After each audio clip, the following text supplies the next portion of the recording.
नमस्कार दोस्तों, आज बात करने वाले हैं महिंद्रा थार के बारे में। आज इंडिया में थार लवर्सों की कोई कमी नहीं है। महिंद्रा थार क्यों है इतनी खास, कैसे शुरू हुआ इसका सफर, आखिर जीप की मांग में क्यों आई गिरावट, कितनी यूनिट बिकी है नई थार, जानेंगे A to Z जानकारी। कैसे बनी जीप से थार, आज हो गई है इतनी बड़ी फेमस कार। थार नाम ही काफी है, रास्ते से गुजरती है तो आसपास के चलने वाले लोगों की निगाहें जम सी जाती है। लोग देखने लगते हैं कि भला कौन सा खुशनसीब इस गाड़ी को चला रहा है। गाड़ियां तो कई है मार्केट में, लेकिन जो बात थार में है वह किसी में नहीं। थार स्टेटस सिंबल है, थार क्लास है और क्लासिक भी।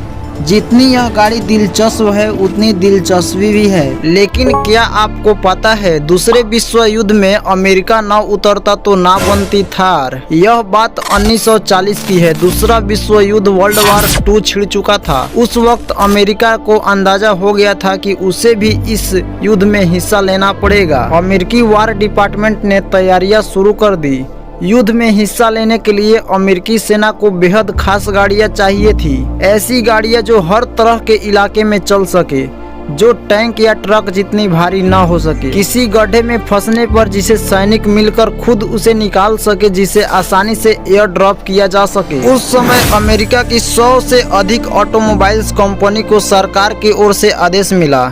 इसमें लिखा था सैन्य अभियान में इस्तेमाल की जा सकने वाली 4 पहियों वाली गाड़ी का डिजाइन तैयार करके भेजे। समय सीमा कम थी तो सभी कंपनियां एकजुट हो गई। आखिरी में तय वक्त तक 2 कंपनियों का जवाब आया। एक कंपनी थी बैटम, दूसरी कंपनी विलीज ओवरलैंड मोटर्स थी, जिसका ब्रांड नेम विलीज था।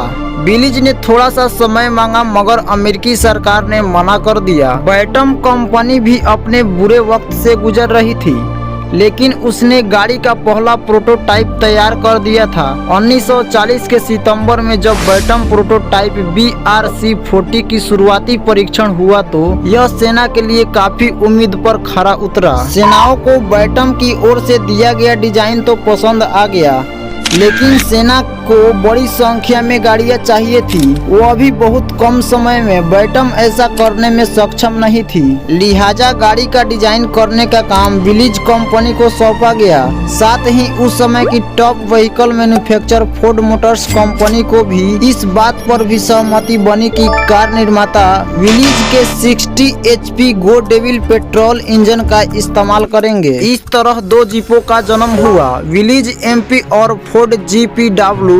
सेना ने कुछ कठिन टेस्ट किए और बदलाव करवाए। चूंकि बैटम के पास पर्याप्त उत्पादन क्षमता नहीं थी, इसलिए सेना को ज्यादातर विलीज MP और फोर्ड GPW मॉडल मिले। इस तरह के गाड़ियों को जीप कहा जाने लगा। दरअसल विलीज ने 1943 में ही जीप को एक ब्रांड के रूप में रजिस्टर कर लिया था। अमेरिकी रक्षा बलों की सभी शाखाओं ने जीप का इस्तेमाल शुरू कर दिया। माना जाता है कि दूसरा विश्व युद्ध खत्म होने तक करीब 6,40,000 जीप इंडियन बनाई जा चुकी थी। जीपों ने दुनिया भर में युद्ध मोर्चे पर अपनी काबिलियत साबित की। ये युद्ध में इस्तेमाल होने वाली बाकी गाड़ियों से हल्की थी, इतनी हल्की कि कहीं फंस जाने पर सैनिक खुद इसे निकाल लेते हैं। जीप का इस्तेमाल एम्बुलेंस के तौर पर भी विश्व युद्ध में किया गया। यह एक तरह का सेना मल्टीपर्पज व्हीकल बन गई थी। 1945 में विश्व युद्ध समाप्त हो गया, लिहाजा अमेरिकी सेना में भी जीप की डिमांड कम हो गई। चूंकि गाड़ी हल्की थी, इसलिए विलीज ने अपनी बची हुई गाड़ियां आम लोगों को बेचनी शुरू कर दी। युद्ध के बाद बहुत सारी जीप मार्केट में आ गई। जब मांग बढ़ने लगी तो विलीज CZ यानी सिविलियन जीप मॉडल लॉन्च किया। 1944 में जीप CJ2A साल 1945 में लॉन्च की गई, मगर इसकी बिक्री अच्छी नहीं हो रही थी। जीप का यह मॉडल 1949 तक चला। अब यहीं पर एंट्री होती है 2 भारतीयों की। भारत के 2 बिजनेस टाइकून जगदीश चंद्र महिंद्रा और कैलाश चंद्र महिंद्रा यानी JC और KC अमेरिका के कई चक्कर लगा चुके थे। उन्होंने वहां जीप देखी थी और उससे प्रभावित भी थे। इन महिंद्रा एंड महिंद्रा ने मिलकर विलीज जीप को भारत में आयात करने का सौदा पक्का कर लिया। साल 1947 में भारत की आजादी के साथ अमेरिका से 75 विलीज जीप भारत लाई गई। बॉम्बे में शुरुआत में महिंद्रा कंपनी का काम विलीज जीप को असेंबल करना था। फिर साल 1949 में विलीज CJ3A जीप का उत्पादन कंपनी ने भारत में शुरू कर दिया। यह महिंद्रा एंड महिंद्रा ने बनाई।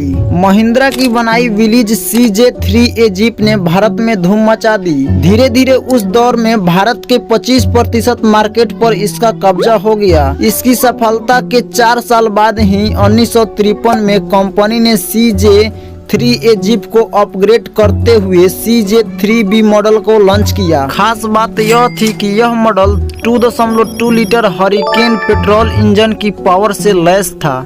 साथ ही यह पहली SUV थी जो मिलिट्री कारों से अलग दिखती थी। 1985 में कंपनी ने CJ3B का लुक दिया और इसे महिंद्रा MM540 नाम दिया।